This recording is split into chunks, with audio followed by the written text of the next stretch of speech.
Hello guys, beauty official YouTube চ্যানেলে সবাইকে স্বাগতম। তো আমরা চলে এসেছি আজকে শ্রাবণ মাসের পয়লা সোমবার, তো পুজো দেবো বলে। দেখো, এটা হলো মন্দির, এটা আমাদের মন্দির। আর এই মন্দিরটা অনেকটাই পুরাতন। আর এই মন্দিরে যে যা চাই সবাই মনের আশা পূরণ হয়। তো আমরাও চলে এসেছি এই মন্দিরে, ছোটোবেলার থেকেই পুজো দিয়ে আসি বলে এখানে আমরা বিশ্বাস করে আমরা এখানে ভোলেনাথের মাথায় জল ঢালি। আর দেখো, সবাই পুজো দিয়ে চলে গেছে, ফুল টুল সবাই দিয়ে গেছে। পঞ্চ ঠাকুর এটা থান।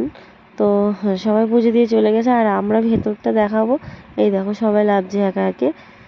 আর সকাল থেকেই বৃষ্টি হচ্ছে, রাস্তা দেখতে পাচ্ছ সবটাই ভেজা। আর আমরা এই দেখো ভেতরে যাচ্ছি বাবা ভোলেনাথের কাছে। সবাই এখনো বসে বসে পুজো দিচ্ছে। আর এই দেখো আমাদের ভোলেনাথ, দেখেছো? সবাই ফল চড়াচ্ছে, মিষ্টি চড়াচ্ছে। আর আমার এই ভিডিওটা ভালো লাগলে অবশ্যই লাইক কমেন্ট শেয়ার করে দিও। আর সুস্থ থেকো, ভালো থেকো, টাটা।